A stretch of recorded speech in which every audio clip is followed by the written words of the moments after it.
Hello and greetings to all the dear aspirant, this is Kuldeep Singh. Welcome back to the channel. So आज आप लोगों के लिए बहुत इंपॉर्टेंट इन्फॉर्मेशन मैं लेके आया हूँ, स्पेशली उन कैंडिडेट्स के लिए जो कि फाइनेंशियल इश्यूज़ करके कोचिंग सेंटर्स को अफोर्ड नहीं कर पाते और अपने जो भी कॉम्पिटिटिव एग्जाम की प्रिपरेशन कर रहे हैं उसमें काफ़ी अच्छा परफॉर्म नहीं कर पाते हैं। सो हिमाचल गवर्नमेंट हर साल ऐसे बच्चों को फाइनेंशियल असिस्टेंस देने के लिए एक स्कीम चलाती है। इसको हम लोग मेधा प्रोत्साहन योजना बोलते हैं और इस योजना के तहत जो डिज़र्विंग कैंडिडेट होते हैं उनको 1 लाख रुपए तक की फाइनेंशियल असिस्टेंस दी जाती है, ताकि वो जो इनके इम्पैनल्ड कोचिंग इंस्टीट्यूट्स हैं वहाँ पे जाके प्रिपरेशन करें और जो बेसिकली अपने पेपर्स हैं उनके अंदर काफ़ी अच्छा परफॉर्म कर सके। सो गाइज, इन्फॉर्मेशन यही है कि भाई ये इस 2024 का जो मेधा प्रोत्साहन योजना का जो फॉर्म्स है वो निकल चुके हैं और इन फॉर्म्स को भरने की आखिरी डेट है 23 जून।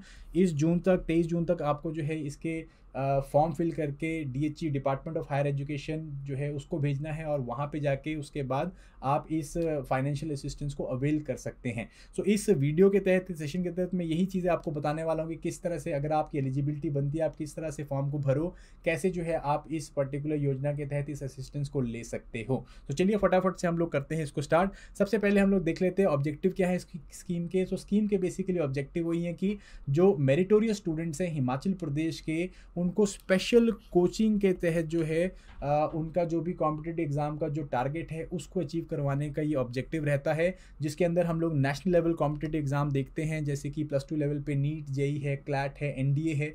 इन एग्ज़ाम्स को दिया जाता है और इसके अलावा जो है यूपीएससी एंड एचएस और उसके साथ के जो एलाइड एग्ज़ाम्स हैं उनको भी इसके अंदर कवर किया जाता है। ठीक है जी। सो ये नेशनल लेवल कॉम्पिटिटिव एग्जाम्स के लिए फाइनेंशियल असिस्टेंस दिया जाता है और जैसे मैंने आपको बताया कि यहाँ पे 1 लाख रुपए तक का जो है मैक्सिमम 1 लाख रुपए तक का अमाउंट दिया जाता है, ताकि जो कैंडिडेट्स हैं वो इन कोचिंग इंस्टीट्यूट्स में जाके पढ़ सकें और अच्छा रिजल्ट जो है लेके आ सकें।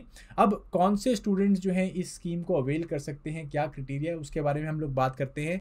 इस स्कीम के अंदर टोटल नंबर ऑफ जो भी स्टूडेंट्स एनरोल होने वाले हैं इस बारी जो है 280 स्टूडेंट जो है लिए जाएंगे, जो कि +2 के बेसिस पे लिए जाएंगे, +2 के मार्क्स के बेसिस पे। अभी हाल ही में +2 का रिजल्ट निकला है तो +2 के रिजल्ट के बेसिस में 280 स्टूडेंट्स लिए जाएंगे based on the merit. And similarly graduate 120 graduates को लिया जाएगा। ये दोनों जो है क्राइटेरिया में जो भी स्टूडेंट्स आएंगे उनको मेरिट के बेसिस पे लिया जाएगा। तो इसके रिगार्डिंग हम लोग एलिजिबिलिटी के बारे में फटाफट से बात कर लेते हैं। एलिजिबिलिटी, सबसे इंपॉर्टेंट एलिजिबिलिटी है कि सिर्फ उन्हीं मेरिटोरियस बच्चों को ये पर्टिकुलर फॉर्म भरना या पर्टिकुलर योजना के तहत असिस्टेंस मिलेगा जिनकी जो फैमिली इनकम है वो 2.5 लाख रुपए से 2.5 लाख रुपीज़ पर एनम इससे कम है। ठीक है जी, इससे ज़्यादा नहीं होनी चाहिए। या वो स्टूडेंट जो कि डबल पॉवर्टी लाइन, वो जो बिलो पॉवर्टी लाइन कैंडिडेट्स हैं या फैमिलीज हैं, उन्हीं के बच्चों को जो है ये पर्टिकुलर असिस्टेंस दिया जाएगा। ठीक है जी। तो डेफिनेटली आपको मेरिटोरियस होना है, वो तो एक क्राइटेरिया है ही, बट ओनली वो मेरिटोरियस कैंडिडेट जो कि 2.5 लाख रुपए से कम फैमिली इनकम रखते हैं, उन्हीं लोगों को ये पर्टिकुलर फाइनेंशियल असिस्टेंस दिया जाएगा। ठीक है जी। जो कैंडिडेट है ही definitely must be the bonafides to resident of Himachal Pradesh. तो ये जो है स्कीम सिर्फ हिमाचल रेसिडेंट्स के लिए है, तो बोनाफाइड रेसिडेंट होना चाहिए, इसका सर्टिफिकेट आपके पास होना चाहिए। अगर आप +2 कैटेगरी में इसको एनरोलमेंट कर रहे हैं या इसके +2 कैटेगरी के बेस पे इस फॉर्म को भरेंगे तो इसके लिए आपके पास एटलीस्ट 75% मार्क्स होने चाहिए आपके +2 में जनरल कैटेगरी में, एंड 65% होने चाहिए अगर आप SC ST OBC या BPL या IRDP इस कैटेगरी से बिलोंग करते हैं तो। ठीक है जी। तो 75% मिनिमम है। ठीक है, 75% के बाद लेटर से बहुत सारे बच्चों ने भरा है, उनके जो है जो सबसे ऊपर मेरिट होगी, लेट से 86 सबसे ऊपर है तो उसको जो है ये असिस्टेंस मिल जाएगी। मीन 75 एक बेस क्राइटेरिया है, उसके ऊपर देखा जाएगा कि कितनी सीट्स हैं और उन सीट्स के ऊपर कितने लोगों ने जो है नामांकन फाइल किया हुआ है या फिर फॉर्म फिल किया हुआ है। ठीक है जी। ग्रेजुएट कैटेगरी में बात करूँ तो एटलीस्ट 50% मार्क्स जो है जनरल कैटेगरी की होनी चाहिए और SC ST कैटेगरी के लिए 45% मार्क्स चाहिए हैं। ठीक है जी।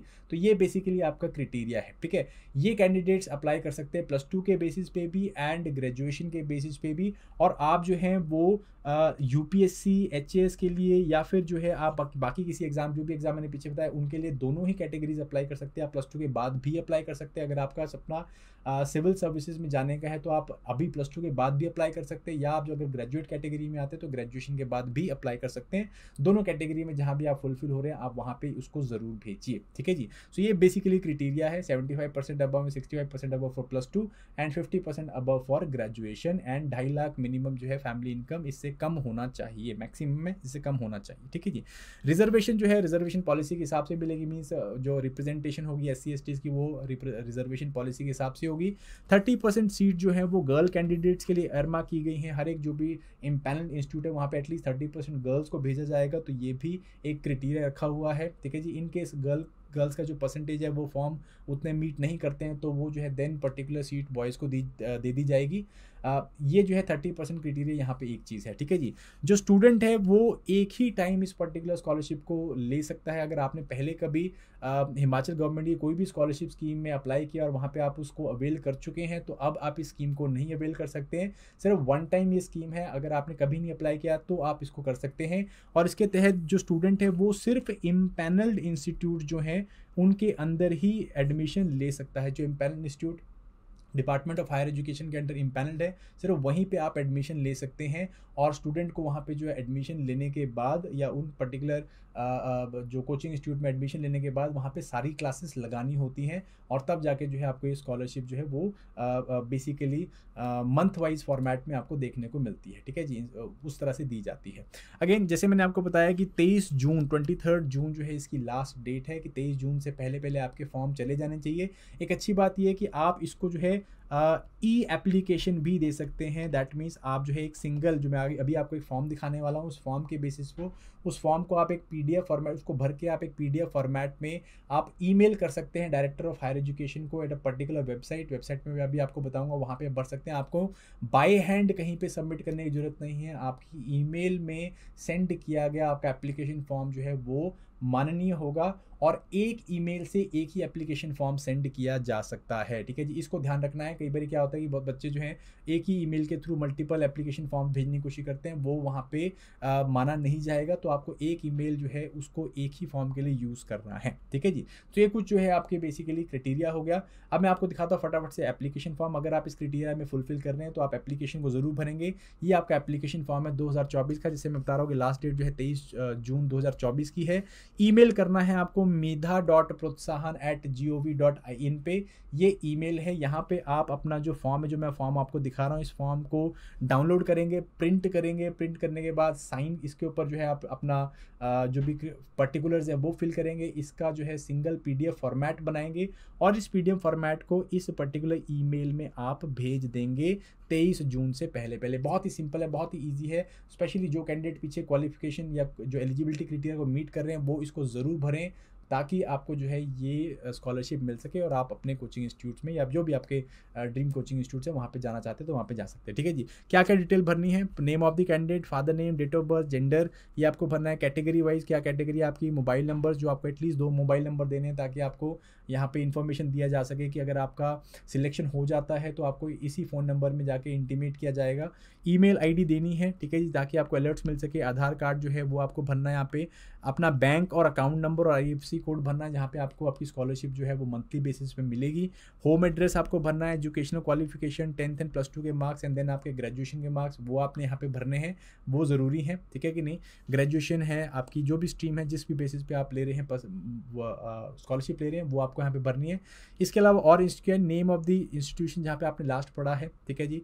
कॉम्पिटिटिव एग्जाम जिसके लिए आप प्रिपेयर करना चाहते हैं, लेटेस्ट टेक एन एग्जांपल कि आप UPSC एंड HS के लिए प्रिपेयर करना चाहते हैं तो आप यहाँ पे UPSC HS लिखेंगे।